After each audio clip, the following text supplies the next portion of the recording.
Então vamos nessa. André, seja bem-vindo ao Calma. Obrigado pelo seu tempo. Sempre agradeço porque é nosso único recurso não renovável.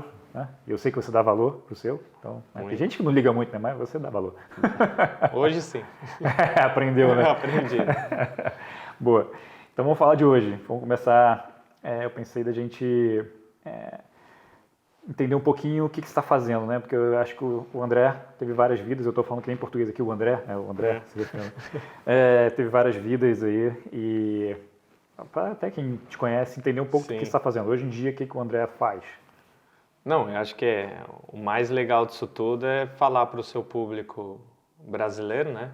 A gente fala português do Brasil, mas não sei se as pessoas sabem, eu já vivo em Portugal há 20 anos, então se eu soltar uma palavra que às vezes os brasileiros vão falar, mas essa palavra acho que não existe, eu já não sei se eu aprendi aqui, se eu aprendi lá, e às vezes falam, vou no autoclismo, não, mas como assim o autoclismo? Tem que puxar a descarga.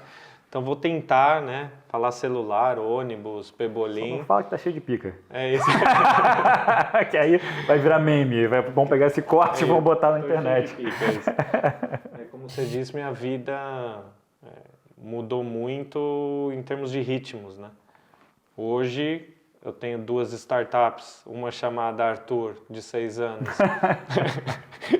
e a outra chamada Raul, de 3 anos, né? Porque são as empresas mais difíceis que eu já tive, que eu controlo o menos possível, que fodem minha cabeça o dia inteiro e eu tentando entender como que eu posso decifrar ou moldar aquilo e entendo que eu só estou lá para ser um suporte para eles serem felizes, né? Você estar próximo ao máximo para eles serem felizes e tentar controlar o mínimo possível. E em termos de trabalho, para poder sustentar, né, essas 2 startups, eu estou com a Torque CC. A Torque CC ela começou como Torque, foi a primeira agência de marketing de guerrilha em Portugal. Hoje, depois de 19 anos de agência, ela está separada em 3 áreas, que a gente chama uma parte que é a própria Torque, de guerrilha, a gente continua pensando em ideias. E de um jeito muito simplificado, o cliente precisa lançar um produto ou fazer uma campanha de marketing, de comunicação, manda o briefing, a gente pensa num keynote, num PowerPoint de 15 ideias e vende, tá aí. E evita ao máximo, inventa várias desculpas para o cliente por que a gente não quer produzir. A gente, não, faz com a sua agência já mesmo, você já tem, que você já é mais íntimo. Porque é onde dá toda a merda de relacionamento com o cliente na produção. Sim. E nessa fase de vida eu não estou querendo muito isso. Então tem um dos caminhos, a gente manda esse keynote por um valor. A outra opção é através da nossa metodologia, que hoje é uma área de negócio chamada Ideators, que nada mais é, a gente resolve o mesmo problema, só que a gente resolve através da cocriação. Então, em vez de manda o briefing para cá e eu chego lá depois de 2 semanas com umas ideias e você fala, afinal não era isso. Não, a gente marca um dia, junta em média umas 16 pessoas na sala, bota todo mundo em cocriação através de várias dinâmicas que a gente tem, um pouco inspirado em Design Thinking, um pouco inspirado nos brainstorms que a gente teve sempre na vida de agência. O Ideators foi validado em Harvard, então traz uma força mais pro lado dos clientes. E é onde está hoje, onde está mais dinheiro, né, do nosso negócio, porque é fácil, prático, o cliente entende que é pagar um processo, ou pagar uma metodologia diferente de, eu tive essa ideia.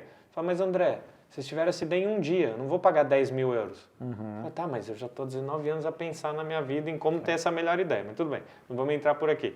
No Ideators, não, vou pagar a gente um dia inteiro junto, pensando em processo, com várias pessoas da equipe, com vendas, com marketing, com trade, com quem for, e até as agências que eles trabalham no dia a dia participam disso.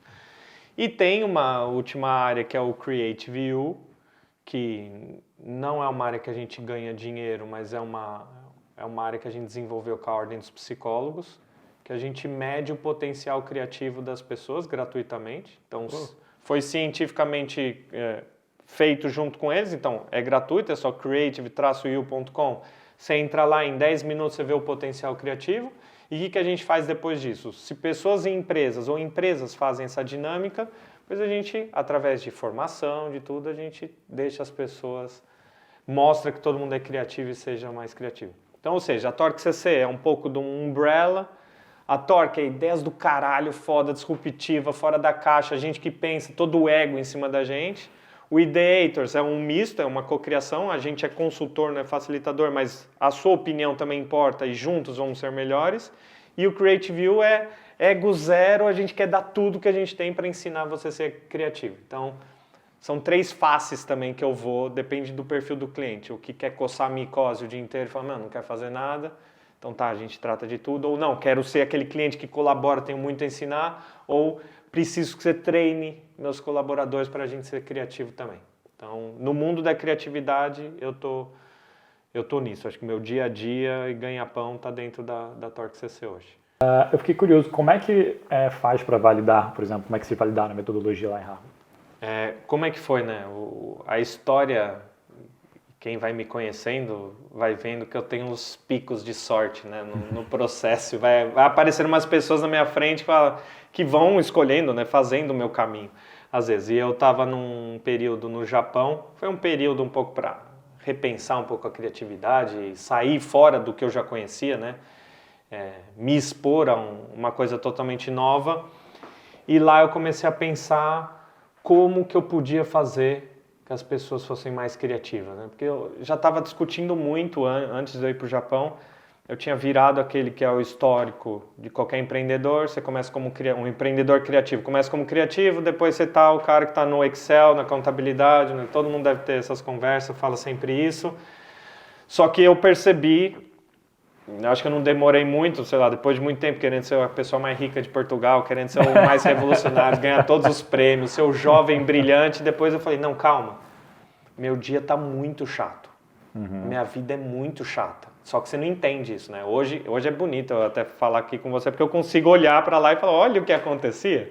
Na hora você tá na adrenalina, você tá com 70 funcionários só pensando em ideias e você quer dominar o mundo, quer abrir em todos os países, não sei porquê, mas você quer, entra na veia. E no Japão foi para pensar o que me fazia mesmo feliz.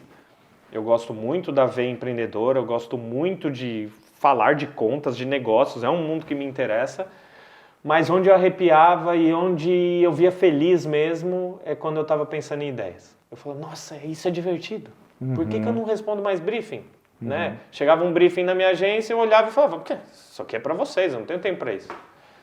E depois lá no Japão eu falei, não, o que eu gosto é mesmo de pensar em ideias.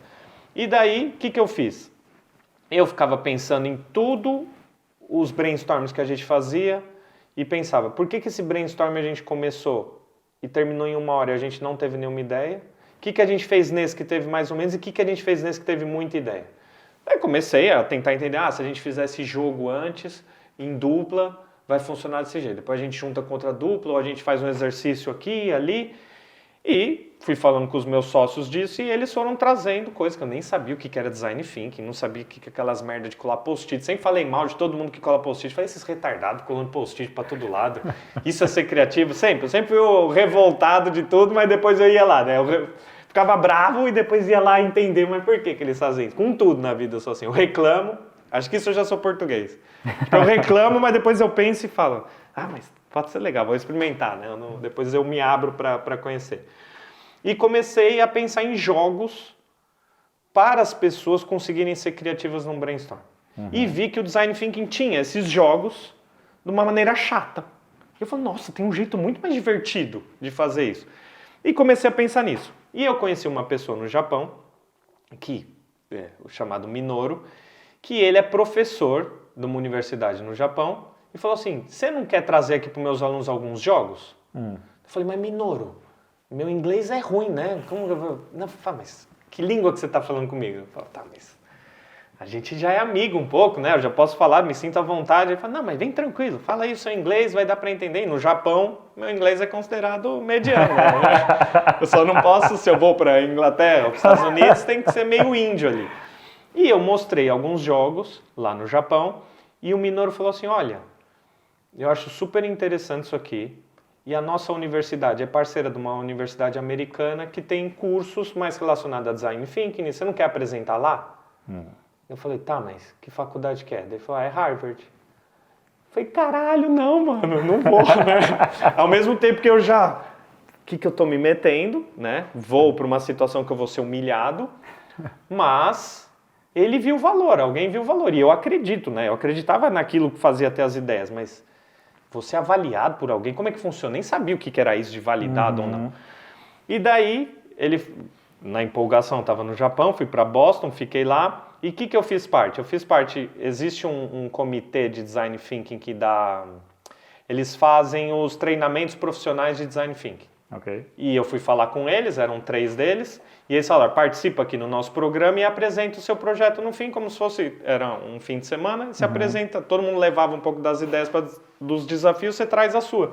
E eu mostrei para todo mundo e fiz um dos jogos, até tem essa foto na internet, fiz um dos jogos falando, ó, todo mundo que está nessa sala aqui, eu garanto que em 1 minuto eu vou fazer um jogo e todo mundo vai ter uma ideia. E vocês podem colar esse post-it em mim da ideia e eu vou ficar cheio de post-it. Daí fiz lá o exercício, que é um exercício de criatividade, daí colei, todo mundo colou os post-its, depois eu fui falar com eles e falei, e aí? Vocês acham que isso faz sentido, não faz sentido? E eles falaram assim, André, pra gente isso, eles chamaram, você, é um processo de design thinking muito mais evoluído na fase de ideação, tipo, dá pra ver, vocês são muito fortes em ideação e são meio fracos nas outras, né? Porque a gente veio de agência. E ele falou, é a primeira vez que a gente vê gente de agência virando isso. Porque normalmente é gente de pesquisa de mercado, gente de marketing puro e duro. Por isso que vocês são muito fortes na ideação. E olha, e a gente como Harvard vai usar o seu exemplo para dar aqui de ideação. Então a gente falou, então vocês estão validando que isso é uma coisa que funciona, né? E a gente como bom marketeer...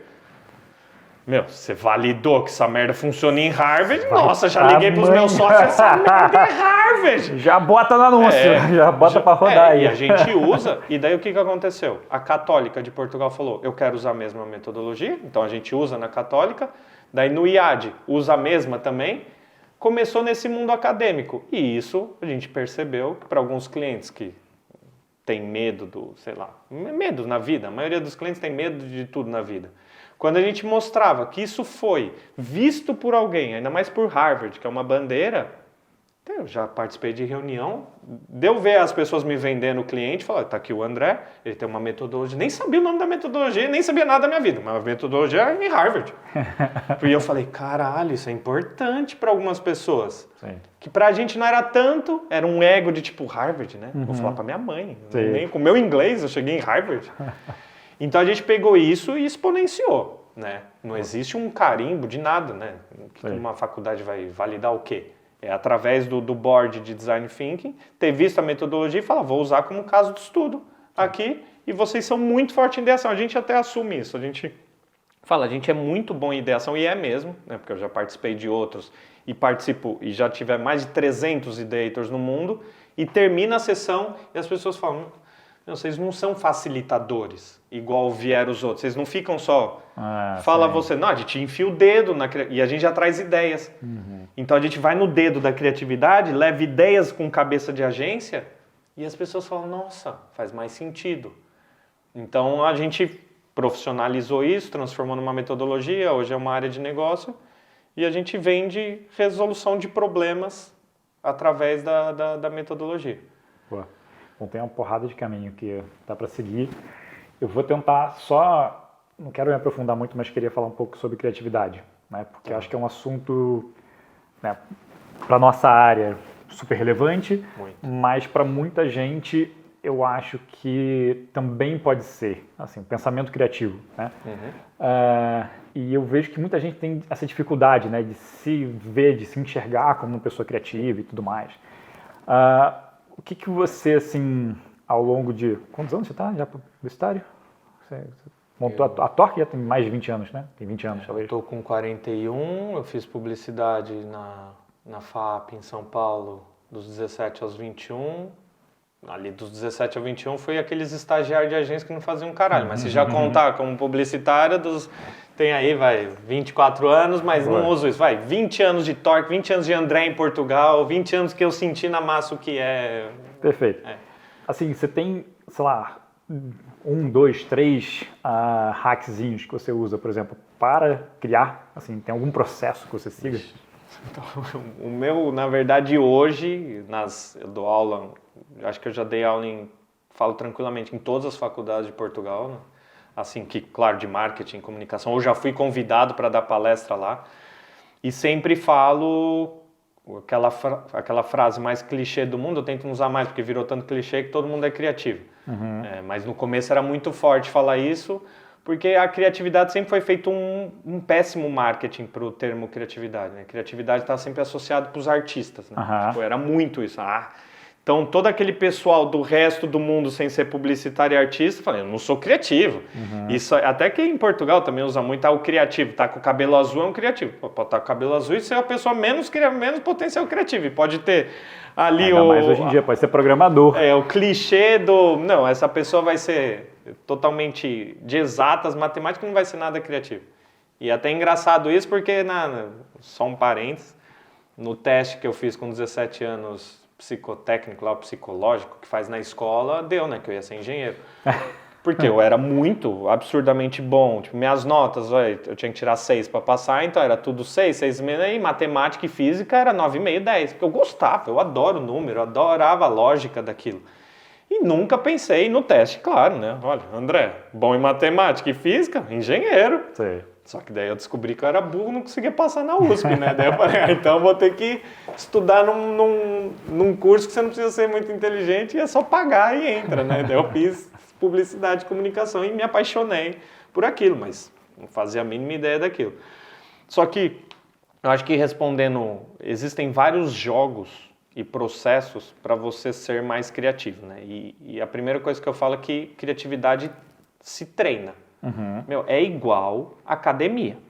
Então você vai lá na academia no primeiro dia. O professor fala, faz aí 10 de bíceps, 5 flexões. Você vai fazer 6 e vai descobrir que tem que pegar um peso menor e vai ficar com o músculo todo fudido, doendo, flexão. Você vai passar vergonha, igual eu hoje. Comecei lá com uma pessoa me ajudando em casa, ele falou, faz flexão. Eu pensava que ia fazer 10. Eu fiz uma. Daí ele falou, faz com o joelho então, no começo. Eu, sabe, meio com aquela vergonha de não conseguir fazer uma flexão. Criatividade é idêntico. Então você vai lá, no 10º dia, treinando, que eu já vou explicar um pouco sobre isso, você começa a ter mais ideias. É idêntico, é treino, puro treino, treino, treino. Dificilmente tem alguém mais criativo, menos criativo, se a pessoa tem mais referência ou menos, se ela lê mais. É tudo mentira essa merda. Você viaja mais, você tem mais ideias. Se você lê mais, você tem mais... Não, cada um busca a criatividade onde quiser. Tem aqueles memezinhos, né? Muito Brasil isso, né? Tem que chamar a NASA pra cá, né? Você vê, o cara não leu livro nenhum, não fez nada e fez aquela merda, resolveu um problema de uma forma que ninguém tinha resolvido antes. Para mim isso está muito relacionado à criatividade no mundo dos negócios e marketing. E, primeiro, você vai treinar. E como que você vai treinar? A primeira regra para você estar mais apto a aumentar o seu potencial criativo é não ter vergonha. O que significa não ter vergonha? É você esquecer um pouco da sociedade querendo te criticar por tudo, pelo erro, pela falhança, por tudo. Os caminhos que você vai, é você falar merda à vontade, na verdade. E descobrir que é muito mais quantidade do que qualidade no começo. É um processo. Primeiro você tem que ter muita ideia ruim, muito. E eu era o rei, todo mundo sabia. O André é muito bom em ter ideia ruim. Muito, porque eu não tinha vergonha de me expor. E a minha facilidade é, mesmo eu não te conhecendo muito bem, se eu fizer um brainstorm com você, eu estou à vontade, eu tenho autoestima suficiente para falar sem ideias ruins. A maioria das pessoas que eu dou curso de criatividade vai falar, mas que eu nem conheço o Henrique direito e ele vai achar que eu falei isso e vai pensar nisso, então eu vou ficar quieto.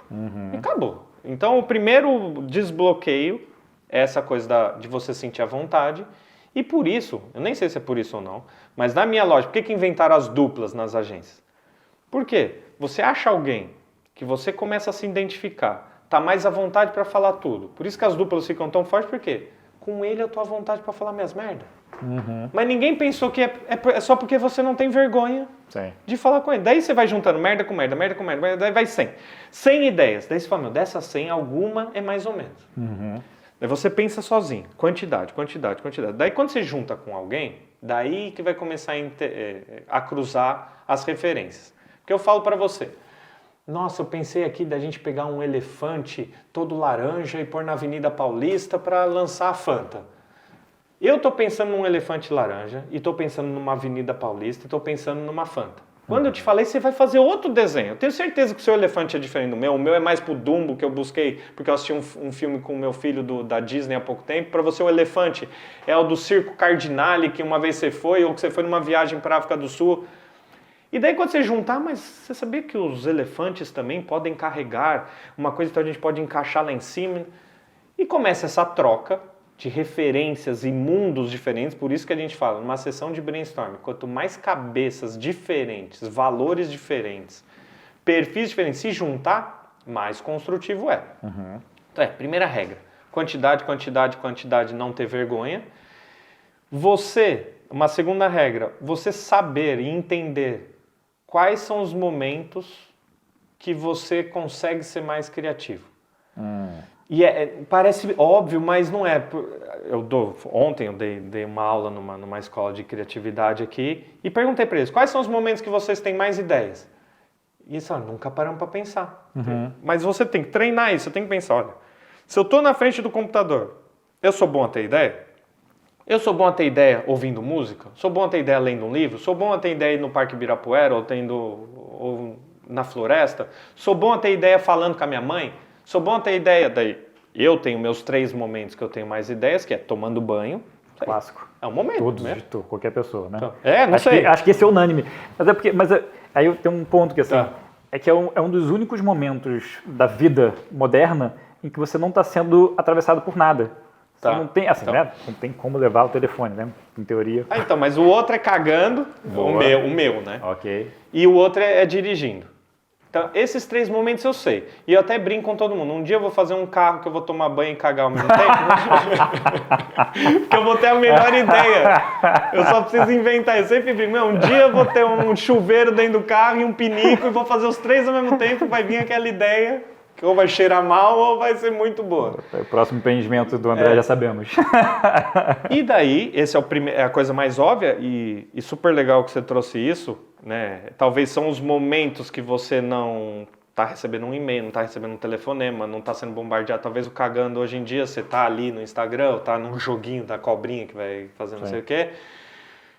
Só que depois desse momento que você entende que você precisa de uma paz, você também, nos dias de hoje, você tem que aprender a ser criativo sob pressão, porque você sabe que vai ser assim, você não pode querer fugir toda hora. Imagina, tá no brainstorm e fala... Vou tomar um banho. Vou tomar um banho. Ou vou preciso ir pro parque. Né? O cagada dá sempre, porque na empresa tem. Exato. E tem Estou tomando um monte de café para ver se dá efeito mais rápido. E daí tem gente que precisa... Tem gente que fuma, tem gente que bebe, pensa... O fumar é o mais engraçado, né? Porque a pessoa pensa que tá tendo boas ideias, depois no outro dia leva no brainstorm e fala, pô, afinal, na hora parecia que tava boa, né? Agora tá meio ruim. Mas, de novo, para começo de brainstorm, traz quantidade.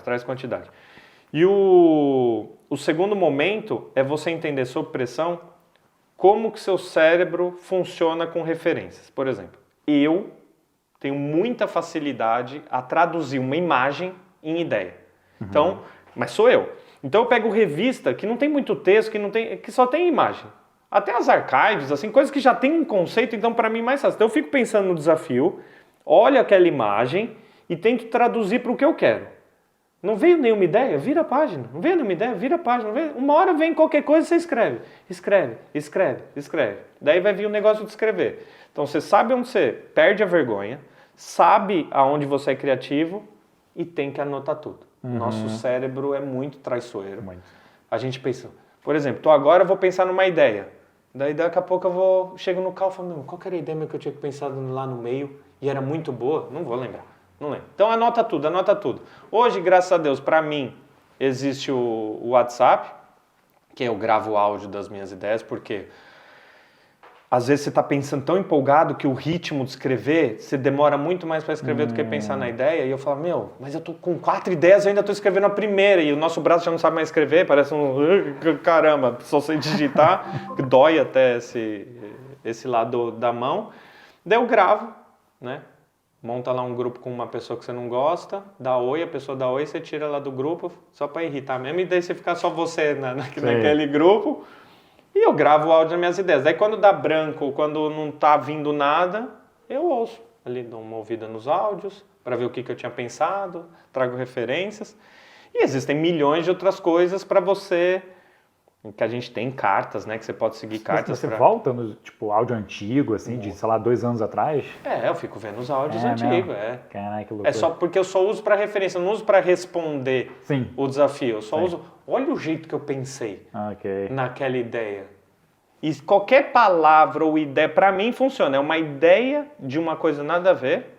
Tava ontem lá pensei numa ideia ontem, uma ideia, vou te explicar uma ideia junto com um menino que eu estava tendo lá, o gênero de ideias que eu tenho assim no dia a dia que não serve para nada, e que eu gravo. A gente estava numa situação que quando uma pessoa não tem nada que falar, fica aquele silêncio meio de elevador. Então, por que não fazer uma app, que é a app do grilo, que se ela percebe um silêncio mais de 3 segundos, ela faz cri-cri, daí pelo menos todo mundo ri e fala, deu silêncio, né? Porque pensei, olha, legal, vai resolver o problema de todos os elevadores. Quando tocar o grilo, você tem a app do grilo. Pensei, não serve para nada essa ideia, para nada. Mas um dia eu vou estar pensando em alguma coisa e isso, olha, aproveitar o tempo de um jeito diferente, eu pensei daquela forma, tá aí, é uma ideia. Sim. E é muita quantidade. Eu acho que tem várias coisas muito fodas de se tirar desse processo. Sim. Mas eu acho que esse ponto que você tocou agora é bem importante, porque muita gente não percebe que, às vezes, não é a ideia em si, né? E, tipo, as pessoas ficam muito presas à ideia, especialmente quem não tem o hábito de ter ideia, né, com frequência, que nem a gente peidar a ideia o tempo inteiro. As pessoas ficam muito presas a, tipo, não, mas eu tive essa ideia e tem que ser desse jeito. Não, e, cara, a ideia... ela é um pontapé, muitas vezes. Ela é só um startzinho para uma coisa que, no final das contas, não vai ser porra nenhuma do que você pensou inicialmente. Mas ela é a fagulha, né? Mas o mais importante não tem problema ela não ser nada. Sim. E todo mundo vê como um problema ele ter perdido tempo na vida em pensar numa ideia que não é nada. Fala, não, mas é o processo. Acredite, só de você estar pensando uma ideia, você está fazendo lá uma musculação. Ter ideia é estar fazendo musculação. Se você não tem ideia, quando te pedirem, vai ser muito mais difícil você fazer. E porque a gente sabe bem disso, né? Tipo assim, às vezes mesmo uma ideia que do jeito que você pensou ela foi aprovada, por exemplo, quando for para produzir, vai mudar a porra toda. Tipo, no final das contas vai ser outra coisa. Isso acontece com você pegar qualquer empresa, inclusive, dessas startups disruptivas, não sei o que, esses caras. Cara, todas começaram com uma ideia diferente. Assim, começaram com uma coisa, um estalo. E aí você vai, testa, e aí tem aquela famosa frase, né? Nenhum plano de negócio sobrevive ao primeiro contato com o cliente. Chega ali, tipo, cara, não, calma aí, mas na verdade o que o cara quer não é isso, é esse ponto, é um trechinho do que eu tô fazendo aqui que o cara quer. Então vamos otimizar para esse negócio aqui. Mas tem que botar pra rua, tem que botar para testar pelo menos, falar com as pessoas, né? É um teste já, né? A maior parte das ideias, do mesmo jeito que você não tem vergonha de expor, você vai ter que aguentar que muitas ideias não vão dar certo. Sim. E tem até um problema, aqui já vou falar para as pessoas extremas que estão vendo aqui, né, ouvindo o podcast, não, mas eu já tenho muitas ideias. Às vezes tem gente que tem tanta ideia que começa a virar chato, a tentar achar ideia onde não precisa. Daí, não, tem coisa que já é óbvio, você quer beber água, você quer abrir uma porta de casa. Não, existe a chave que você abre ali. Se você não tem problema com isso, de abrir desse jeito a porta da sua casa, não precisa ficar pensando em mudar. Você está bem, resolve o seu problema. Mas não, se toda vez você sabe que você tem mala de supermercado na mão, você chega de um jeito cansado e te incomoda ter que pegar a chave por aqui. Daí sim, você está com um problema, que é um problema seu ali, relacionado à porta, que já inventaram uma solução que aquela chave é. O que eu posso fazer para toda vez que eu chegar perto da porta de casa, abrir sem eu ter que... E isso é criatividade. Daí, vamos sentar em casa, fazer um brainstorm com a minha esposa, com o meu tio, com o periquito, ou com quem for que estiver lá, e vamos conversar. Tá, mas me fala melhor, o que te incomoda? Me incomoda quando eu tô com a mão esquerda aqui. Boa, então é uma coisa de mão. Então a nossa ideia não pode ter mão. Então vamos pensar tudo o que foi feito, vamos ver aí no site do pessoal que não tem braço, como que eles abrem porta. Ou não, vamos pensar nisso. E se fosse por proximidade? E se fosse por, sei lá... Daí começa a soltar ideias. E para tudo. As pessoas pensam que ideia só serve para lançar produtos, fazer campanha. Para o aniversário do teu filho. Quer que teu filho faça aniversário num buffet infantil igual todos os outros? Não. Vamos inventar um personagem novo que ele criou. Vamos desenhar junto com ele. Vamos se envolver no processo. E eu acho que isso de filho também... Quem tem filho, ainda mais filho pequeno... Muita gente fala, minha criatividade está a voltar, porque você é obrigado, né? Por quê? O que a criança não tem? Não tem o medo da sociedade de achar que a ideia é ruim. Então, o meu maior problema que eu falei de ter ideias, a criança já não tem. Sim. Então, ela não tem filtro, que para ser criativa é a melhor coisa. Ela, como está à vontade, nem sabe o momento que tem ideia ou que não tem ideia, ela não tem muitos nexos ou lógicas e sempre vai trazer uma referência diferente da tua. Você vai falar, nossa, por que eu nunca pensei nisso? Porque ele está livre. Né? E profissionalmente, acho que o meu sucesso com a agência foi, vamos estressar as marcas. E chega naquele nível, que, sei lá, um monte de agência brinca hoje disso, mas queremos a ideia, um monte de marketeer, né, gosta de falar isso hoje. Queremos a ideia que o jurídico seja chamado à mesa, né? Era meio normal no meu tempo, você é a agência que o jurídico tem que estar junto. Se você quiser chamar por aí, sim, porque a gente tem que estressar o sistema. Estressar nas ideias de vamos ser a primeira agência em Portugal a fazer intervenções nas estátuas. E o português super tradicional, mas você vai mexer no Fernando Pessoa? Vamos mexer no Fernando Pessoa. Mas não vou danificar. Eu vou lá, vou mexer, tirar uma foto e depois mandar para os jornalistas. E isso sai na capa do principal jornal que a gente vai lançar uma temporada house. Então, tudo o conceito de marketing de guerrilha é estressar ao máximo para gerar boca a boca. Sim. E é claro, a minha palestra está montada, aí pode ver no TED, pode ver em todo lado, minha palestra está montada com os cases que deram certo. E eu tenho milhões de cases que não deram certo. Mas o não der certo, teve um grave só, que foi que eu fiquei a polícia me levou para a delegacia, que foi no rebranding da Optimus. A Optimus era a nós, né? Como se fosse uma telecomunicação, a Oi do Brasil. Eles fizeram um rebranding e o briefing era a gente quer que a cidade amanheça laranja. Falei, tá bom, vocês estão chamando a agência certa. A cidade vai aparecer laranja no outro dia. E a gente não tinha autorização para a cidade inteira, camarária, para a prefeitura, para tudo. Tinha algumas ruas. Mas vamos estressar. Se a prefeitura der autorização para aquela rua, vamos fazer naquela e naquela e naquela. E a gente comprou todas as massinhas que tinham no mercado, importou da massinha laranja. E revestiu carros, motos, postes, tudo. E daí eu nunca fui a pessoa de ir pro terreno porque me causava um estresse extra com eventos 24 horas. Eu gostava muito de dar ideia e ficava sempre no telefone na agência. E aí, como é que tá? Como é que tá? Como é que tá? Como é que tá? Nunca gostava de ir lá pro terreno. E daí chegaram no diretor de produção, falaram, a gente quer, aqui ó, já viu a empresa, é a Torque, o único sócio André Rabané, e a gente quer que ele esteja aqui. A polícia. Então eu fui lá, daí falou, você vem me acompanhar. Daí me levou lá na esquadra e falou, enquanto tiver laranja a cidade, tu tá aqui. Você não está preso, mas é bom você ficar aqui até... O cliente nunca ficou sabendo disso. Mas ele entendeu, claro, a gente já com experiência em guerrilha, faz os videocases, faz as fotos no começo da ação, depois... que se foda, né? Depois a ação vai indo, deixa o bonitinho, a gente já faz ali tudo. Mas daí eu coloquei várias coisas na minha cabeça, né? O que eu tô fazendo? E eu não tava nem preocupado se eu tava revestindo um carro, destruindo o carro, o que fosse, porque pra mim tudo depois se resolvia. Bora lá, o briefing ia ficar laranja, esquece o mundo, vou deixar a cidade laranja. E esse case correu mal pra tudo, eu depois não quis muito divulgar porque... foi mal, assim. Vai que o dono do carro... A gente teve um dos paraquedas que a gente... na queima das... Não é queima das fitas, na festa do São João do Porto. A gente jogou vários paraquedas dos últimos andares com um chip de celular. Na época que dava os chip com 10 euros. E quebraram o carro, tudo, para subir em cima do carro, para pegar o chip.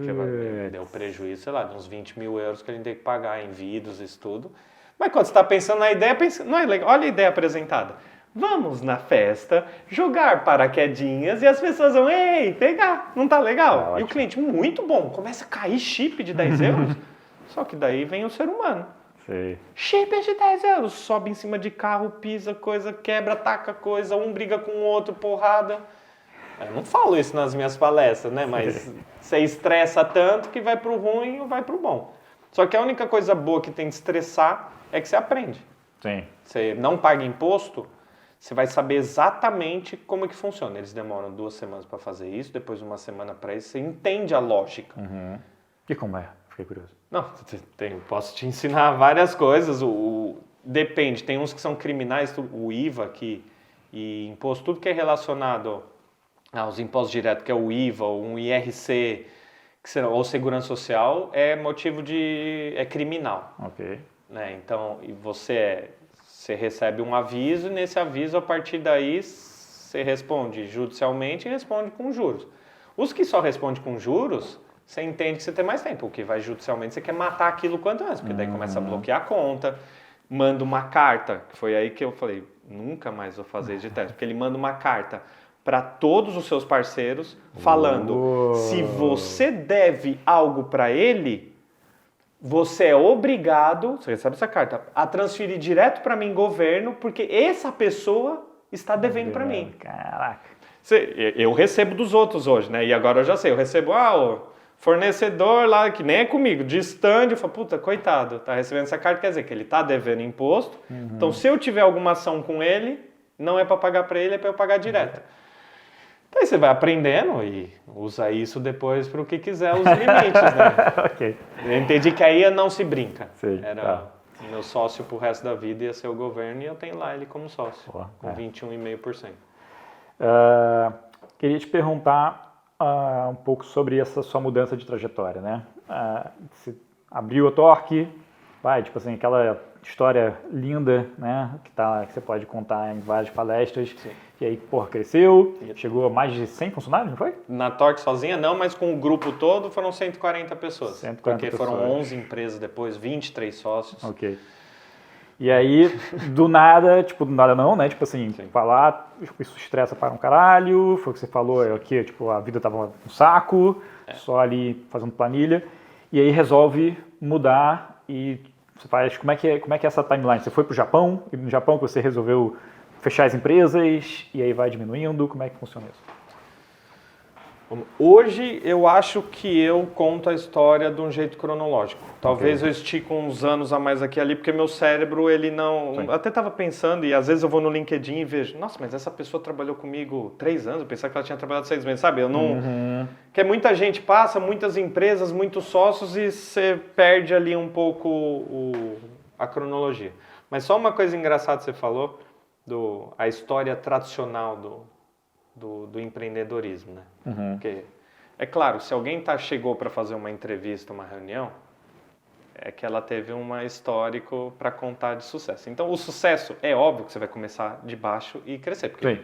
Então, fica meio clichê, toda a história vai ser que eu comecei pequeno, sozinho, porque você não começa, eu comecei com 700 pessoas e hoje eu consigo tudo com 300. Você fala, não, mas que história é essa? Meio esquisita. A história é essa, eu comecei sozinho, tentando uma ideia, me juntei com um ou com outro, no caso foi mesmo sozinho, vim para Portugal, que foi mais um desafio. Só que o legal disso tudo é que até eu abrir a Torque, eu não fiz um caralho de importante na vida, eu não fiz nada, eu não tinha nada que mostrava que eu poderia seguir, nada. Eu não tive a merda da banca de limão com 14 anos. Eu com 15 anos não fui trabalhar com meu pai e ele descobriu que eu era um superpoder, não sei o quê. Não tinha nada. Qualquer pessoa que me conhece até os 21 anos, nada, sabe? Nada. Eu não tenho a história bonita, o pré para contar. Eu não fui aluno exemplar em nada, eu não ganhei nenhum torneio, eu não fui federado em nenhum esporte. Eu não morei num lugar legal, nada, nada. E é bizarro isso, porque as pessoas falam, mas... Eu venho do nada, eu não tenho chance. Eu não era melhor em nada, não era pior em nada, não me desenvolvi em nada, nunca apareci, nunca fui nada. Só que quando eu cheguei em Portugal, eu terminei a faculdade, porque eu achava que eu precisava entregar isso para os meus pais, mesmo eles nunca têm falado absolutamente nada para mim, mas eu achava que, olha, pai, entreguei um diploma. Sim. E meus pais, ao contrário disso, meus pais eram sempre sim. Nunca existia não. Eu acho que isso me ajudou muito criativamente. Tudo que eu falava, meus pais, eu até falava, mas... Eu nunca falei, posso matar alguém? É que eu nunca cheguei a perguntar isso. Mas só foi lá e fez. Tudo que eu falava, a primeira resposta deles era sim. E se você quiser falar mais sobre isso, a gente está aqui. E pensando hoje, eu falo, nossa, que foda, né? Legal pra caramba. Antes, pais, a gente não entende isso. Então... Essa coisa que existe hoje, mentoria, de coaching, não sei o quê, eu falava com a minha mãe, com meu pai, com meu irmão, em casa. Eu falava, eu tô pensando nessas coisas. E, de novo, eu ia ser aquele menino publicitário que ia trabalhar numa agência e ia ter umas ideias. Só que quando eu vim para Portugal, eu tava tão nervoso com tudo, eu sou uma pessoa nervosa disso de querer provar que eu posso mais que os outros, que eu falava, o pessoal aqui é meio atrasado. Como que eles não pensam nisso? Daí você começa a ficar, porque mudou, né? Nunca tinha viajado, sabe? Vai para outro país. E falava assim, nossa, como que as pessoas não sabem de guerrilha aqui? Como que as pessoas não pensam fora da caixa? Por que não se faz isso? E sem conhecer, eu conheci uma amostragem talvez de 1% do mercado. Com 2 pessoas que eu falei, eu já senti isso. E falei, vou abrir essa agência de guerrilha. Vou abrir. Daí eu liguei para os meus pais e falei, pai, vou abrir a agência de guerrilha. Ele falou, boa, o que você precisa? Do outro lado do mundo. Ele podia ter falado, não, filho, volta aqui para casa, né? O que você está fazendo aí? E abri, nem sei porque que eu estou falando, porque das mudanças. E daí com isso, é interessante, por quê? Eu viro dono de uma agência sem ter sido nada em nenhuma agência. Eu fui na Thompson, eu ficava vendo o livro da Get Image, na época, para catalogar se a imagem lá, tinha 2 senhores na praia com um cão. Eu colocava um post-it e escrevia isso na Get Image. Não fazia mais nada que isso. Participei de um brainstorm lá, as ideias que eu dava, o pessoal falava, André, você está fumando? Não, traz mídia tradicional, né? Essas ideias ninguém vai aprovar. Eu falo, não, mas um dia alguém vai aprovar. E eu tinha isso na cabeça, que eu era o melhor de todos, e tinha que ser o melhor de todos nisso, e eu era o mais criativo. E Portugal senti que, como ninguém me conhece, eu posso ser quem eu quiser. Isso é bizarro, porque eu tava tão seguro de se der merda eu volto pra onde eu tava, porque não tava mal, não saí do Brasil mal, tipo, puta, tô todo fudido, preciso sair daqui. Não, normal. Eu falei, eu quero só experimentar. Então eu falei, posso ser quem eu quiser em Portugal e eu volto. E de arriscar o máximo, eu percebi, toda vez que eu arrisco, dá certo. E daí o cérebro não entende. E aí vai explorando. Daí você vai começando a esticar. Por isso que eu estiquei até coisas a mais. Falei, não, aqui eu não posso. Aqui eu estiquei demais, daí eu fui pra polícia. Aqui veio o imposto. Aqui preciso entender. Tratei essa pessoa mais mal, não deu, volto. Daí comecei a extrapolar em tudo e as pessoas falavam, vocês são muito fora da caixa. É chegar num cliente e mostrar um PowerPoint pra ele, olha, o briefing que você pediu, a ideia tá aqui, mas tem a ideia, foda-se. E todo mundo falava assim, tipo, olha a linguagem. Eu falei, a ideia que é do caralho. O pessoal, quando você tá... Eu falo assim, e a ideia é essa, quer ou não quer? E o cliente fala, gostei da coragem. E você começam a falar sim, daí você fala, então quanto mais eu arriscar, mais eu vou dar certo. E daí criei essa imagem.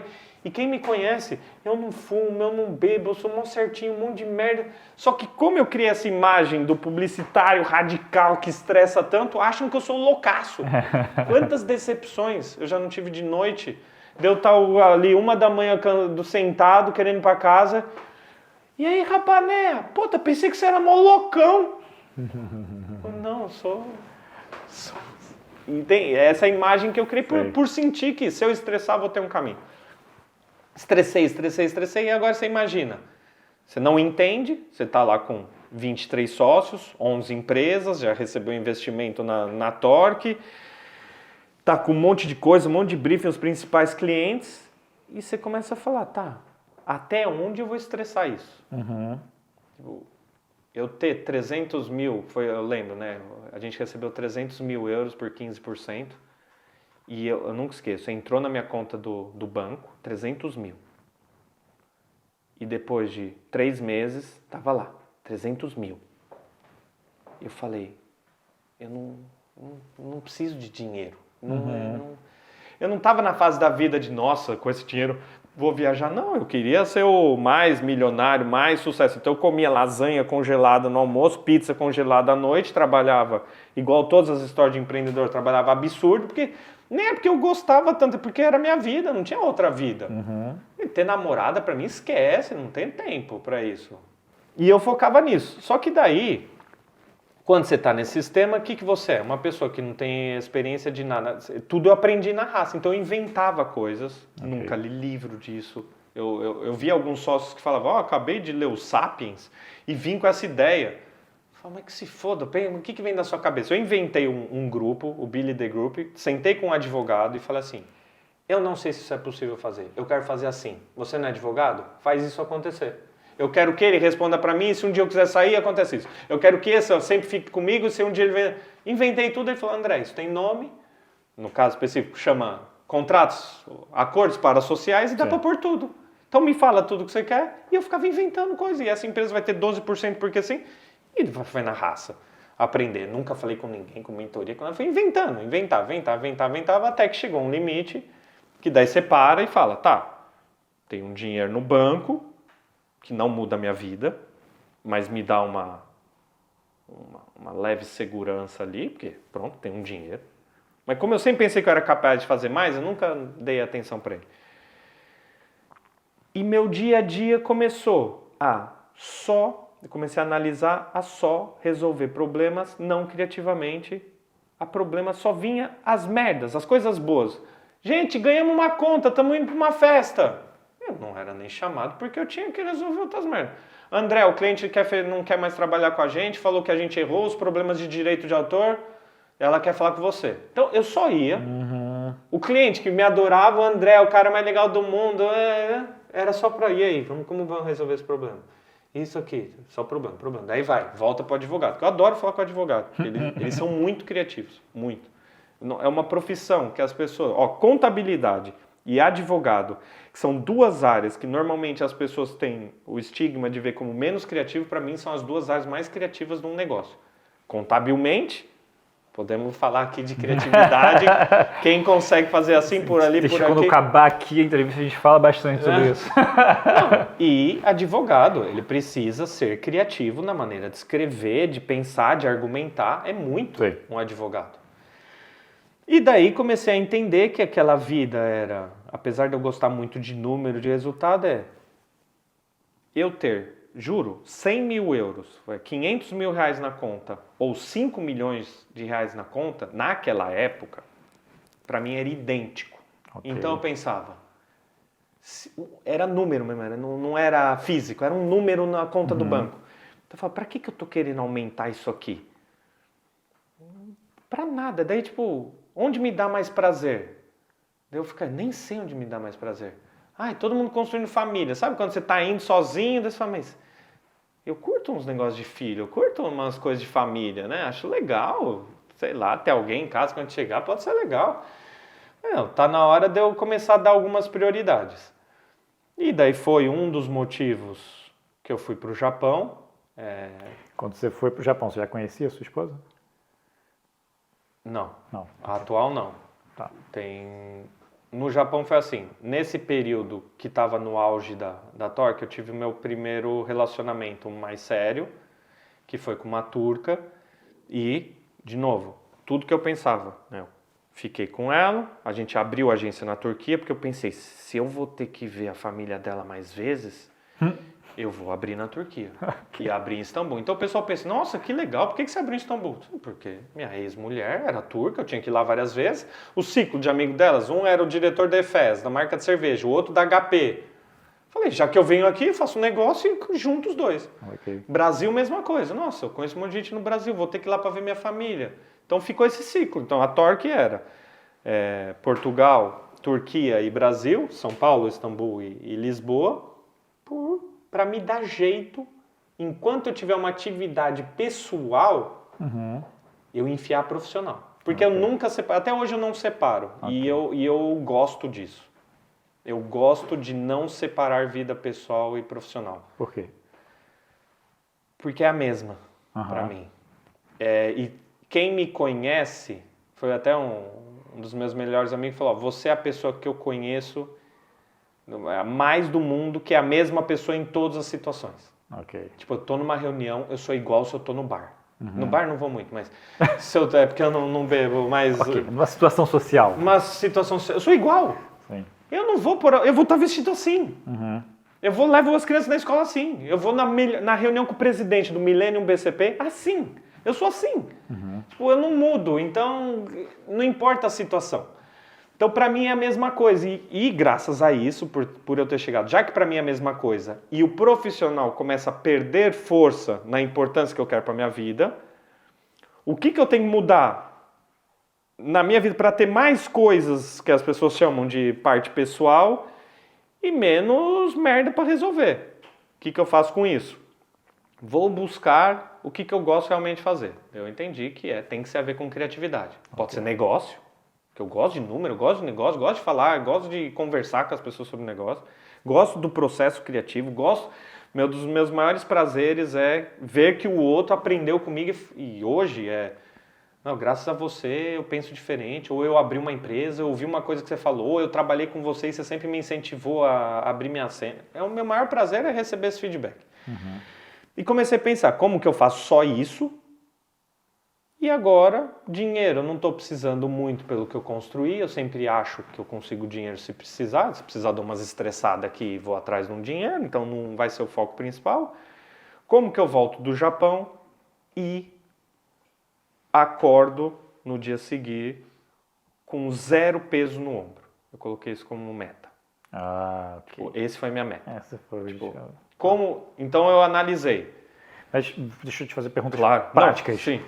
Tu estava aqui, estresse, fudido de cabeça. Mas não sabia que chamava estresse isso, eu estava lá. Ok. Fazia parte, não era estressante. Tinha um burnout sem saber o que era, não tinha nome ainda. Nem sei se eu tive burnout. Okay, só estresse mesmo. Antes eu cheguei a entender que talvez aquilo poderia virar um problema sério. Não sei não sabia o que era um burnout, não sabia nada. Tava ali ansioso, aquilo poderia dar merda. Nervoso, pode estar, ok.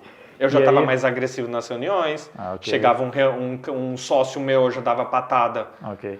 E o pessoal falava, mãe, André, por que você está nervoso? Porque você não sabe a reunião que eu estava antes? Você ainda estava com as 23 empresas. Tava, isso é o antes do e Japão. E aí, como é que você sai e fica 6 meses no Japão tendo 23 empresas aqui? Como é que você organizou isso? 23 sócios, eram 11 empresas, foi. Ok, 23 sócios e 11 empresas. Foi, eu falei pra minha ex-mulher que... você era casado? A primeira lá, turca. Mas quando você foi pro Japão, você era casado, então? Não, eu divorciei e fui. Ok, tá. Foi junto. O processo de divórcio fez parte do análise SWOT minha, do que eu preciso, o que me dá peso no ombro e o que não me dá. Não dá, ok. Daí eu coloquei na balança o que me dá peso no ombro. Foi esse... Não era claro do jeito que eu tô falando hoje, era tipo, o que me incomoda mais do que me dá prazer. Uma coisa muito mais de sentir ali, né? Sim. Época. Ok. Num relacionamento como outro qualquer, para mim era muitas coisas boas e poucas ruins. Chegou no momento que estava a balança mais ruim do que bom.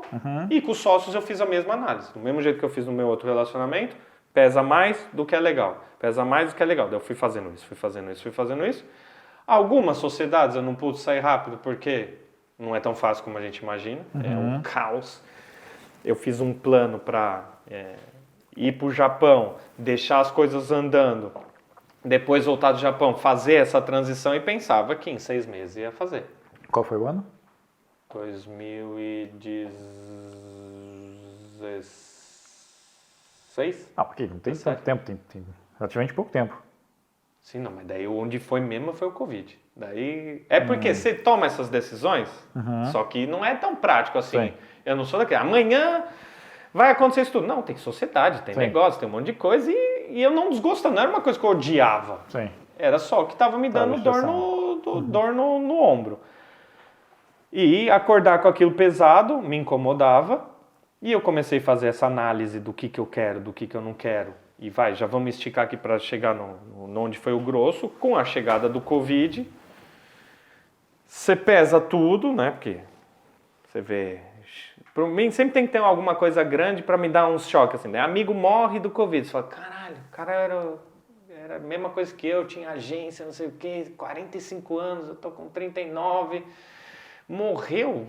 Daí você fala, caralho, eu aqui querendo fazer o quê para morrer, para ser o mais rico do cemitério? Um amigo me disse isso uma vez e fudeu minha cabeça. Tem umas frases que alguém fala umas vezes, você quer ser o mais rico do cemitério? Eu fiquei pensando, não quero. Eu quero ser o classe média do cemitério lá para frente, não quero ser o mais rico e morrer tudo antes, né? Tipo, da hora, para quê? Trabalhar para morrer ali? E juntei essa informação toda e as empresas que estavam mais fracas foi muito mais fácil. Chegar e falar, você quer ficar com o negócio? Eu te dou. Se tivesse um prejuízo, eu tenho 33%, está com prejuízo de 10 mil, eu te dou 3.300, posso sair numa boa? Os próximos que entendiam o meu momento falavam, André, tranquilo, obrigado por ter sido honesto. Alguns, você não vai sair porque senão você fode tudo, ou o valor que você quer para essa não faz sentido. Por A mais B, tomei uma decisão no meio do Covid de vou estressar ao máximo de ser não ter nada de peso nos ombros.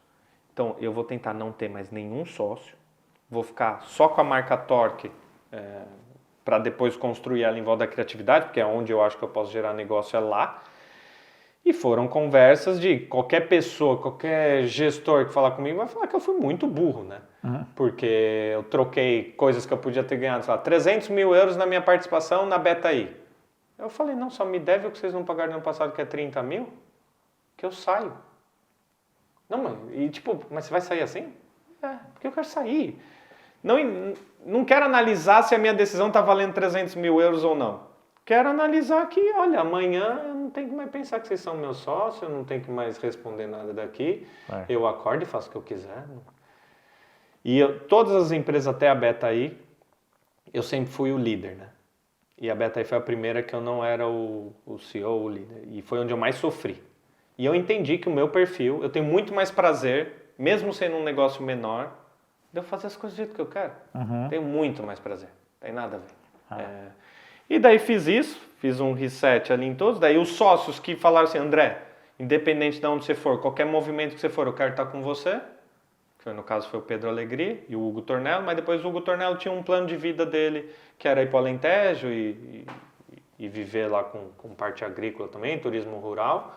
A gente conversou, isso foi tudo numa boa. O Pedro Alegria ainda é meu sócio, porque ele entendeu o momento e falou, eu tô com você está nessa fase, eu não vou te chatear, eu tô em outro país, vou para Timor-Leste por questões de família, fica aí, toca do jeito que você quiser, eu nunca vou te chatear, a gente conversa às vezes, fala, então tá bom, não vai ter esse problema. Daí, infelizmente, a gente teve que demitir todo mundo, né? Infelizmente, porque é chato, mas eu tinha menos relação com as pessoas do que das outras vezes que a gente já teve essas situações, porque eu não estava tanto na operação, eu já estava em várias empresas, eu era meio que chairman, o que for, então não foi tão difícil, foi difícil só financeiramente, tem que pagar lá as indenizações e fazer tudo certo, faz parte do processo. Só que, o maior valor da vida hoje, eu acordo e não tenho que pensar que no fim do ano não começo um ano com menos 1 milhão de custo ano, né? Que era, eu começo o ano com o meu custo, se eu quiser ter custo. Sim. Então, é uma leveza que não tem preço, mas que também tem um lado delicado que você começa a ser preguiçoso. Mas isso pode ser uma outra conversa que é você controlando. Tipo, eu não preciso de dinheiro para viver, assim. Eu sou muito organizado financeiramente, eu sou bom em contas, faço uma gestão ali. Claro, eu preciso manter um mínimo de dinheiro para não cair o gráfico lá, porque eu também me incomodo. Há 3 anos que o gráfico vai diminuindo um pouco, né, da minha família, mas num ambiente totalmente seguro. Só que antes eu queria ganhar talvez 300 mil, 1,5 milhão no ano, e agora eu fiz um Excel normal, meu, falei, olha, eu preciso, e é as contas da minha família, a gente custa mais 70 mil euros por ano, em reais, é 350 mil reais ano com tudo, sim, enfiando tudo, viagem, família, tudo. Vou no mercado, não penso se é preço, vou num restaurante, não fico pensando, faço a vida à vontade e eu luto, e que é ridículo. Se eu falasse com o André há 10 anos atrás que você vai lutar para empatar. Minha luta é, eu quero empatar. Se vier mais, bom, mas... E nesses últimos 2 anos eu tenho empatado, chego em maio ou junho, eu já chego. E depois eu fico ali numa preguiça. E às vezes eu tenho que falar, estou muito preguiçoso. A preguiça pode me levar para um caminho que depois talvez o mercado eu já não... Daí eu estou nisso. Então não é solução, mas com certeza é muito mais legal. É diferente, né? Nem pode falar muito mais legal. Para mim, analisar com filhos, com mulher, com uma família, eu não consigo imaginar a vida que eu tinha. Eu ia me sentir muito mal psicologicamente por não dar atenção para meus filhos, por estar viajando toda semana para Istambul, para São Paulo, por minha mulher ver às vezes eu ficar só no WhatsApp, eu não poder almoçar do nada, sei lá, isso são micro coisas que tem valor, sei lá, para mim tem. Tem. A sua trajetória é bem maneira porque, né, como eu falei contigo quando eu fiz o convite, eu queria ouvir um pouco dessa história, porque eu acho que hoje em dia, principalmente, é muito fácil a gente imaginar que sucesso é uma coisa e que existe, né, um tipo de sucesso, uma trajetória possível, né, que é para cima e para direita, né, subindo. Chegar a vender a empresa e depois viver nas Maldivas com o dinheiro. Exatamente.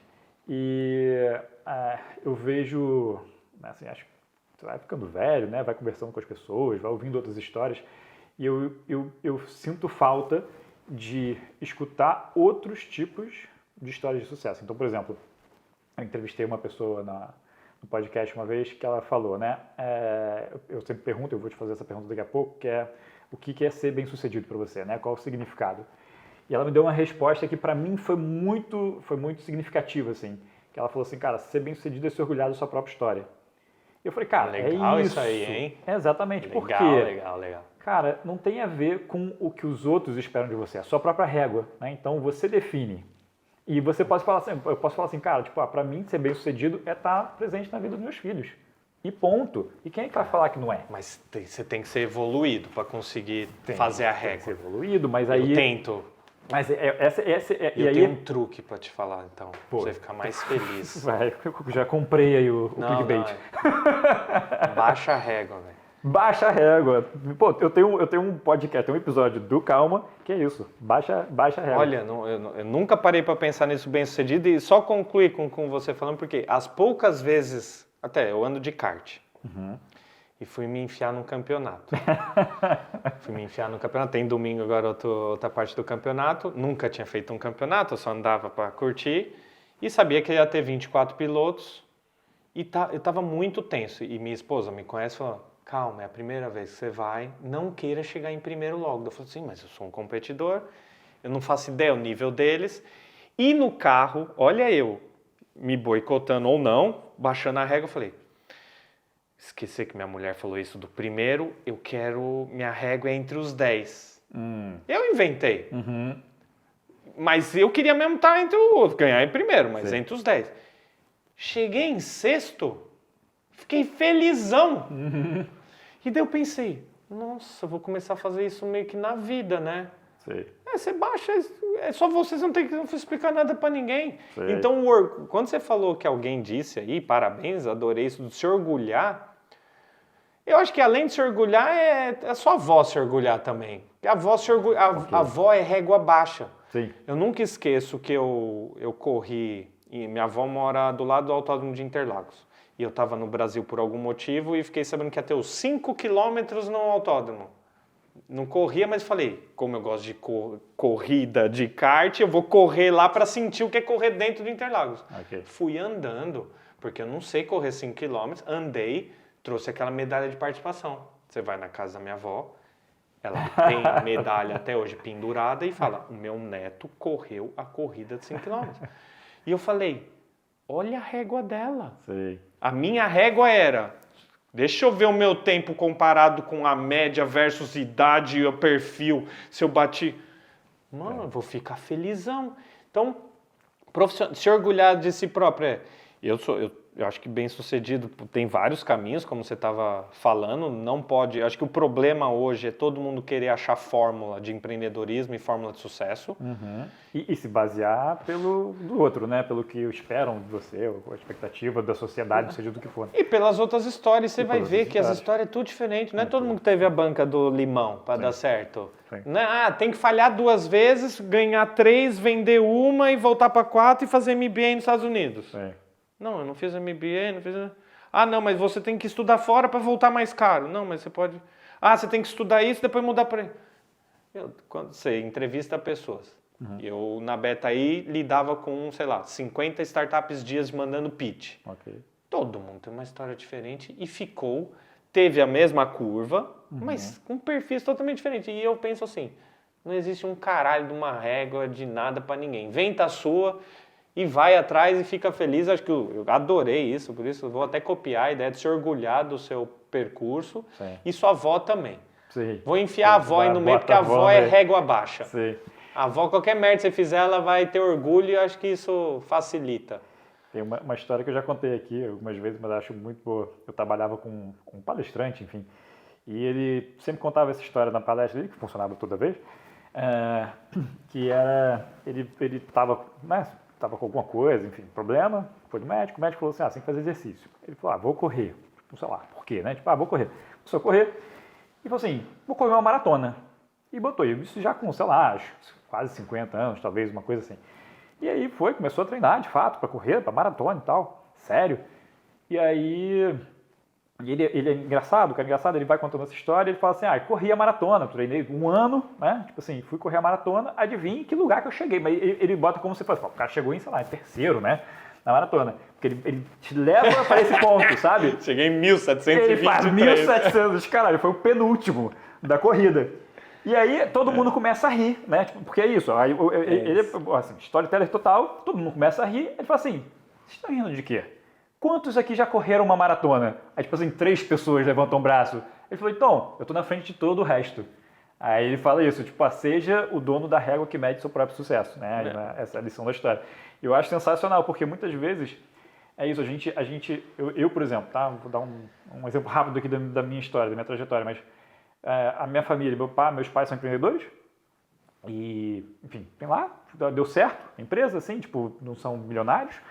Quer dizer, hoje em dia eu não sei o que eles têm ali. Vamos ver se eles não quiserem estressar na parte do imposto, eu espero que... Exato. Mas enfim, acabou que eles deram sorte ao longo do caminho, a sorte atravessou eles, aí tem aquela coisa, né, de você também estar num lugar onde você deixa a sorte chegar em você, né, acho que tem esse ponto, mas eles deram sorte, a empresa cresceu, a gente teve uma qualidade de vida, assim, quando eu tinha 18 anos, a gente mudou um pouquinho de qualidade de vida, não ficamos ricos, assim, não foi nada disso, mas mudou, assim, deu pra sentir que mudou um pouco a coisa toda. Foi pra Disney a primeira vez? Fomos pra Disney a primeira vez, exatamente. Deu pra ver que mudou. O dólar tava 2, tudo bem, hoje em dia talvez, não sei, acho que demorar um tempinho lá, mas fomos, enfim. E aí o que acontece? E aí a referência de sucesso da minha família, assim, né, que veio de uma origem muito humilde, são os meus pais. Se olhar, assim, tipo, pra galera, né, assim, tipo, e para amigos, enfim, pessoas que, né, a gente cresceu junto, acabou virando uma história de sucesso ali entre as pessoas. E sempre foi a minha barra. E eu tinha um número, assim, na minha cabeça. Meus pais faturam tanto, então beleza. Se eu faturar tanto, eu tenho mais ou menos o mesmo, né, sucesso dos meus pais. Olha. E aí, eu comecei a me relacionar com outras pessoas, nesse meio tempo. De repente estava competindo com a barra muito mais alta, que estavam falando de, tipo, o meu barco é menor que o barco do fulano de tal, sabe? Sim. E aí, de repente, eu falei assim, cara, calma aí. Então, o número que eu tenho na minha cabeça significa um número que eu não consigo pagar um fim de semana de gasolina dessa galera aqui, sabe? Tipo assim... Sim. E aí, de repente, minha barra foi assim, tipo, cara, eu precisava ter X para ser feliz, e eu tava feliz, né? Porque eu tinha conseguido atingir um número que eu tinha na minha cabeça, o primeiro número que eu coloquei na minha cabeça eu tinha atingido, e de repente, tipo assim, minha barra foi assim, foi lá pra cima. E, cara, isso me deu um bug. Durante muito tempo, isso foi um bug na minha cabeça, assim, sabe? Tipo, eu falei assim, cara, e agora? Tipo, eu não sei em quanto tempo vai demorar, eu vou ficar infeliz até eu chegar lá, sabe? Tipo... Aí tem uma frase de um cara que eu adoro, que é o Sam Harris, que ele fala isso, né? Tipo, você tem que perceber que você está sendo feito de refém. Sua felicidade está sendo feita de refém e você só vai conseguir liberar ela quando você alcançar aquilo lá, sabe? Tipo assim, pô, não faz sentido, né?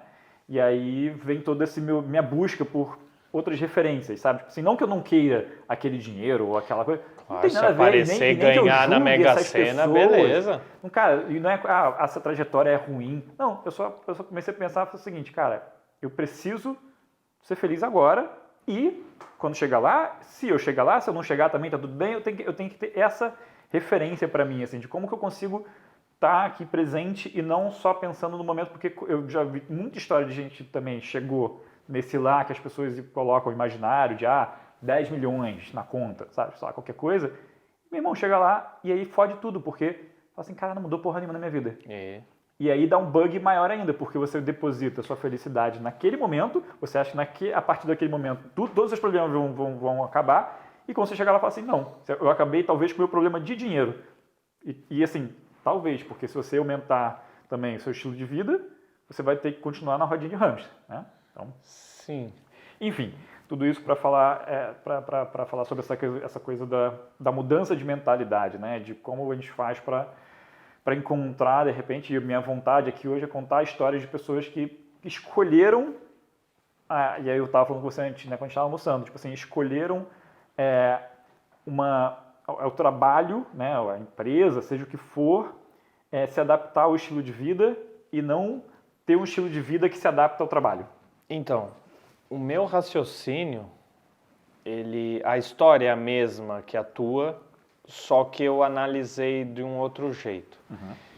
pela minha experiência em muitas empresas, eu posso falar confortável que eu sei a dificuldade. Se eu pôr um plano que eu quero ter 10 milhões na conta, eu sei o que eu tenho que fazer para ter 10. Okay. Eu sei o que eu tenho que fazer para ter 5 e eu sei o que eu tenho que fazer para 1 milhão.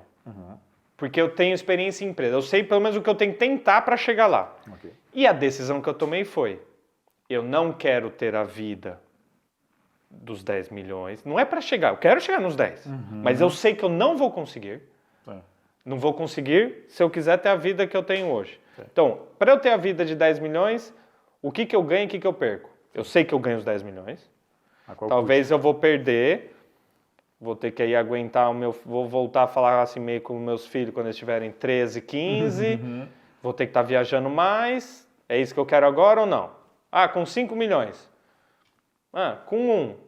Daí eu faço o meu mínimo, porque eu também, não adianta o pessoal falar que, não, dinheiro não é importante. Dinheiro é super importante psicologicamente.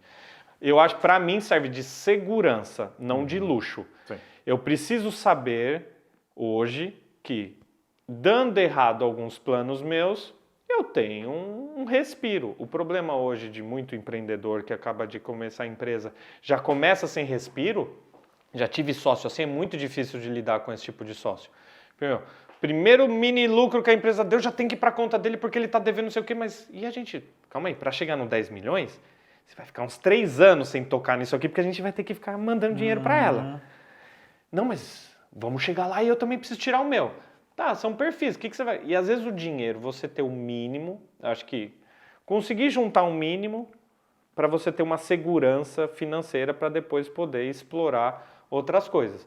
E eu decidi, para eu ter o mínimo possível, além do mínimo que eu já tenho, para ter essa segurança, eu quero manter o mínimo, não quero diminuir. E eu pus na cabeça, como eu vou trabalhar o mínimo possível, eu vou tentar o máximo. Eu estresso às vezes algumas coisas, vou tentar trabalhar o mínimo, mas mesmo assim fazer meu objetivo. Okay. Às vezes eu exagero um pouco, trabalho um pouco menos, às vezes eu falo, não, vou pegar umas coisas que eu nem gosto tanto para dar uma cobrida, e vou sentindo. Estou nessa fase de aprendizado.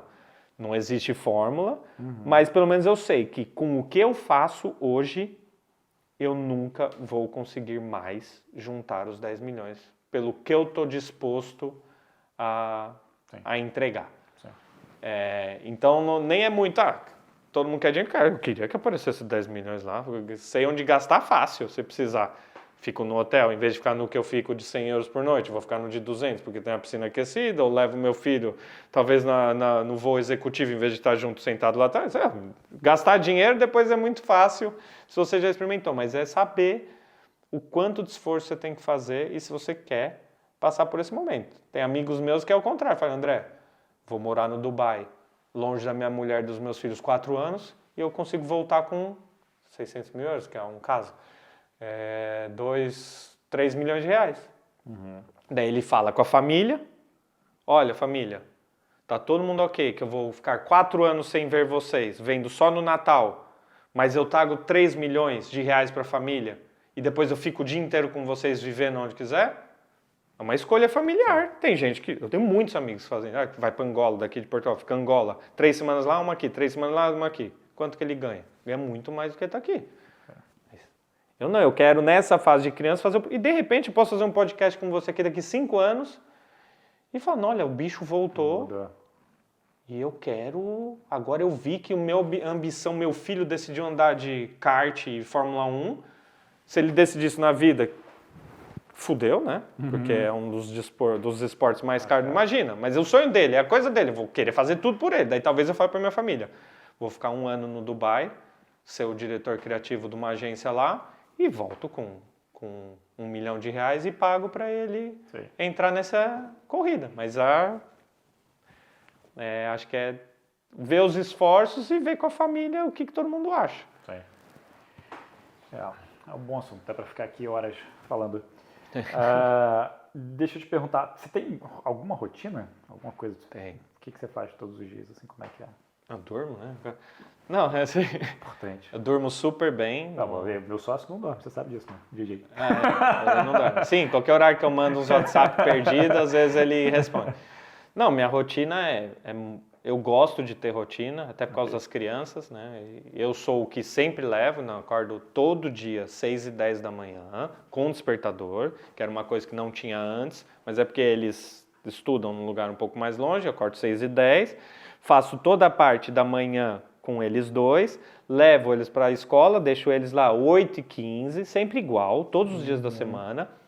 Volto no carro 2 vezes por semana, eu tenho reunião na volta, porque eu moro 35 minutos, diferente de antes, estava do lado da creche deles, agora a escola tem 35 minutos, então eu falei pro meu sócio de Timor, vamos já fazer a reunião aqui, porque eu estou no carro sem fazer nada.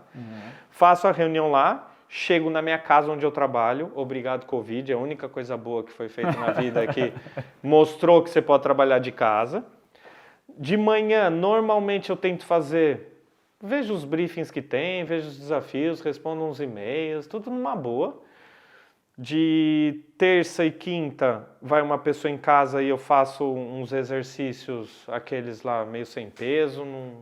É para eu me sentir bem, não é ali, faz lá, puxa os negócios. Não é yoga, não é meditação, não é nada disso, é umas cenas lá. Faz lá uns pesos, calisthenics, lá tem uns nomes. Daí, almoço em casa ou almoço com alguém de perto de casa, ou tento não ir para Lisboa, moro 30 minutos de Lisboa, tento não ir. À tarde, repito isso de responder umas coisas, e numa reunião quando for preciso, mas não tem essa parte do exercício, e chega ali às 5h30, os dois entram no meu escritório, as minhas 2 startups entram, e esquece. Daí a partir das 5h30, daí tem as atividades, tem que levar na natação, tem que levar não sei aonde, fico até umas 7, 7h30, janto com eles, faz a parte do banho e vamos assistir um filme, ou ler um livro para eles, ou uma série e durmo. Semana é isso. E tento ao máximo, essa é a semana padrão, clichêzão, e tento ao máximo roubar quinta e sexta e viajar. O máximo. Eu, se puder fazer 52 viagens ano, que são as semanas, eu faço. No ano passado eu fiz as contas, fiz 23 viagens. E faço o máximo. Não, aí é onde eu ponho, o único lugar que eu ponho dinheiro, que eu não penso, bora, vamos pra neve, vamos pra não sei o quê, vamos andar de kart. Viagem, então não pode ser 1 hora de Lisboa, sim, fazer uma coisinha, dormir, voltar, ou voltar no mesmo dia, curtir o dia fora. Sim. Aproveitar com eles enquanto eles podem faltar na escola. Sim. E é isso, minha vida é essa. E de fim de semana ou é andar de kart, ou e milhões de amigos para marcar jantares, almoço, aniversário de criança, sim, agenda louca de festas de criança. Hoje em dia, o que te causa mais ansiedade? Então, mais ansiedade? Eu tenho problemas sérios com tempo, né? Com horário, marcação. Então, os outros que me causam ansiedade, porque eu sempre chego na hora de tudo que marcar, eu nunca atraso. Okay. E minha mulher, ela tem essa dificuldade com o tempo, então ela não entende o tempo das coisas. É diferente do meu tempo e ela sempre chega atrasada. Isso me dá uma ansiedade. Vamos marcar algo em casal ou família, eu marco às 7. Sim. Minto para ela que é às 6 e a gente chega às 7h30. Okay. Eu, das 7 às 7h30, vou fudido, louco, e isso me dá uma ansiedade já saber que eu marquei alguma coisa e ela não vai conseguir chegar a tempo. E mesmo sabendo, eu tento ainda falar de coisas de ir para o aeroporto. Às vezes ela se alinha e eu tô 5 horas antes no aeroporto, porque ela foi tão certa ali, eu falei, ué, o que aconteceu? Estamos lá 5 horas antes do voo, estamos lá olhando. E ela fala, mas falta 5 horas. Eu falei, sim, mas da última vez faltava 5 horas, mas a gente chegou faltando 1h10. Então, ansiedade com o tempo, ansiedade com resposta, talvez, de propostas, eu sou ansioso de mandar uma coisa e falar... É tudo relacionado a tempo. Se alguém se compromete a falar, às 3 da tarde eu te ligo, e não ligou até às 3, aciona a minha ansiedade. Okay. Por que você não está cumprindo o horário? Você faz alguma coisa para lidar com essa ansiedade, tirando planejar ali 1 hora antes com a sua esposa? Não, esse com ela eu já virei mais profissional, mas mesmo assim, do dia a dia dá problema. Não faço nada, tem momentos que eu estou nervoso, que eu tenho algumas técnicas, sei lá, tenho uma bateria no meu trabalho e eu uso especificamente a bateria para tocar, para tirar ansiedade e nervosismo, eu toco. Eu não sou talentoso. Sou para quem nunca fez aula, fez nada, sempre aprendi sozinho, mas toco punk rock, tiro a raiva. É um objeto para tirar raiva. Não tenho prazer de ver meus amigos, olha eu tocando Foo Fighters. Tipo, não, eu toco para explodir e ouvir uns punk rock, umas gritaria. E é isso, não foge muito disso. Boa. Mas com filho a gente aprende a ficar calmo, voltar à calma mais rápida. Você fica tantas vezes nervoso, né? Que vem coisa do dia a dia com o cliente e fala, tá bom, vai, eu já voltei para minha vida normal. Você... vou fazer a pergunta do bem-sucedido. Você tem alguma definição assim, do que é ser bem-sucedido para você?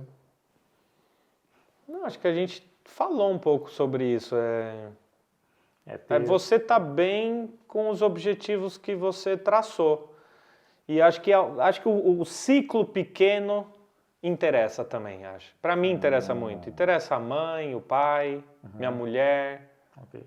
Eu me importo muito, ainda não. Meus filhos não sabem quem eu sou. E nem sei se eu sou alguma coisa, mas tenho certeza que eu vou fazer algo para eles tentarem se orgulhar de mim. O ciclo pequeno eu me preocupo. Tipo, se minha mãe achar que eu sou um merda, eu vou ficar louco, né? Eu vou ficar, nossa, minha mãe acha que eu sou um merda. Então, eu me preocupo, ser bem-sucedido, tento ajudar todo mundo em volta, então mostra que eu sou bem-sucedido porque eu ajudo, né? Eu trabalho a mais, trabalhei tanto, mas agora você precisou disso, eu tô lá, né? Quer viajar junto? Eu pago tudo, olha lá, vamos almoçar. Eu tenho isso no ciclo ali pequeno. Baixar a régua, como eu falei, se você não cria tantas ambições impossíveis, você acaba sendo bem sucedido. Boa. E por último, se você pudesse voltar lá, de repente, eu normalmente boto aqui uma timeline de 10, 15 anos atrás, mas você pode colocar isso onde você quiser, de repente, quando você estava voltando aqui, vindo para Portugal, qualquer coisa assim. O que você diria para o André ter mais calma? Mais calma? Porque é essa merda do tempo que eu não consigo resolver em mim, não, isso é um negócio sério. Não consigo. Eu queria chegar atrasado e não me importar. E tipo, chegar e olhar pra cara das pessoas, oi gente, cheguei. Não consigo. Não consigo com o negócio de horário, não consigo. É muito sério pra mim isso.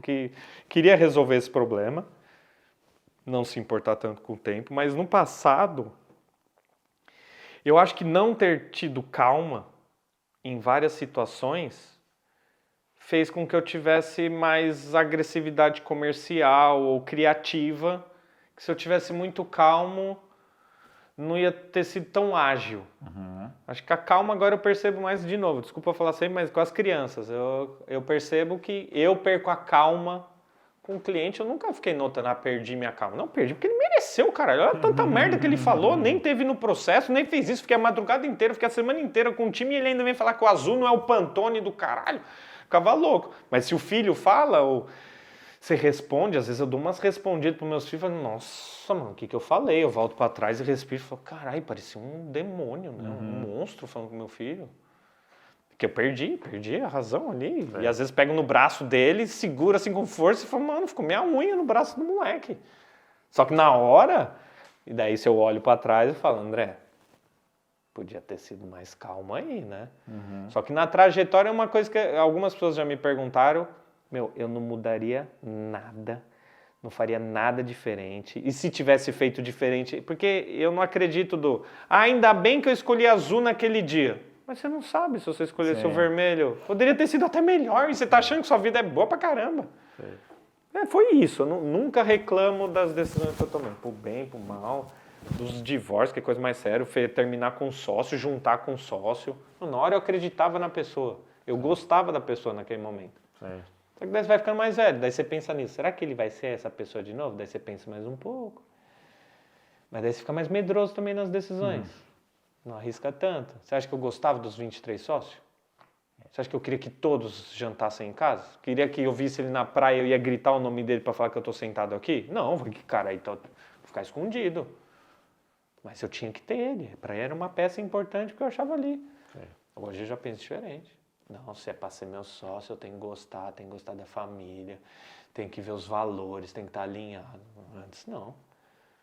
Então, não tem nada para mudar. Maravilha, cara. Obrigado. Nada.